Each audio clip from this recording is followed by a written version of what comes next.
ভোরের কোমল আলো ফুটতেই গ্রাম বাংলার খামারেই শুরু হয় এক ব্যস্ত সকাল। সেখান থেকেই শুরু হয় এমন একটি যাত্রা যা শেষ পর্যন্ত পৌঁছে যায় আপনার ঘরের গুঁড়া দুধের প্যাকেটে। কিন্তু কখনো কি ভেবেছেন ফ্যাক্টরিতে গরুর দুধ থেকে গুঁড়া দুধ কিভাবে তৈরি হয়? জানতে হলে সাথে থাকুন ব্রেইনস্টর্ম বাংলা। প্রথমে খামারে গরু দহন করে তাজা দুধ সংগ্রহ করা হয়। এই দুধ বিশেষ স্টেইনলেস স্টিলের পরিষ্কার পাত্রে রাখা হয়, যাতে দুধের মান ও বিশুদ্ধতা বজায় থাকে।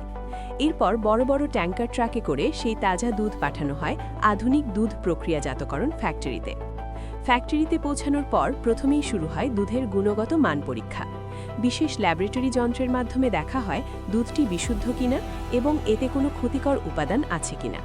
সবকিছু ঠিক থাকলে দুধকে বড় স্টেইনলেস স্টিলের স্টোরেজ ট্যাঙ্কে সংরক্ষণ করা হয়। এরপর শুরু হয় দুধ পরিষ্কার করার ধাপ। বিশেষ ফিল্টার ও যন্ত্রের সাহায্যে দুধের ভেতরের অপ্রয়োজনীয় কণা আলাদা করে ফেলা হয়।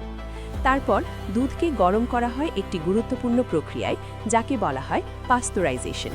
এই ধাপে উচ্চ তাপমাত্রার মাধ্যমে ক্ষতিকর জীবাণু ধ্বংস করা হয়। এরপর দুধকে সমানভাবে মিশিয়ে নেওয়া হয়, যাতে এর ফ্যাট এবং অন্যান্য উপাদান সমানভাবে ছড়িয়ে থাকে। পরবর্তী ধাপে দুধকে পাঠানো হয় একটি বড় ইভাপোরেটর মেশিনে। এই মেশিন ধীরে ধীরে দুধের ভিতরের অনেকটা পানি বের করে দেয়। পানি কমে যাওয়ার সাথে সাথে দুধ আরও ঘন হয়ে ওঠে এবং পরবর্তী ধাপের জন্য প্রস্তুত হয়। এরপর এই ঘন দুধকে পাঠানো হয় একটি বিশাল স্প্রে ড্রায়ার মেশিনে। এই মেশিনের ভিতরে দুধকে খুব সূক্ষ্ম কণার মতো ছিটিয়ে দেওয়া হয়। গরম বাতাসের সংস্পর্শে আসতেই সেই ক্ষুদ্র দুধের ফোঁটাগুলো মুহূর্তের মধ্যে শুকিয়ে যেতে শুরু করে। ধীরে ধীরে সেই শুকনো কণাগুলো একত্রিত হয়ে তৈরি হয় সাদা গুঁড়া দুধ।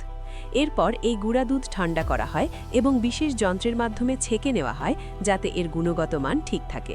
সবশেষে সম্পূর্ণ স্বাস্থ্যসম্মত পরিবেশে এই গুঁড়া দুধ প্যাকেটে ভরা হয় এবং বাজারে পাঠানো হয়। এভাবেই খামারের তাজা গরুর দুধ নানা ধাপ পেরিয়ে হয়ে ওঠে গুঁড়া দুধ, যা আমরা প্রতিদিন চা, কফি কিংবা নানা খাবারে ব্যবহার করি। ভিডিওটি ভালো লাগলে লাইক, কমেন্টস এবং শেয়ার করুন। নিত্য নতুন ভিডিও পেতে ফলো এবং সাবস্ক্রাইব করতে ভুলবেন না।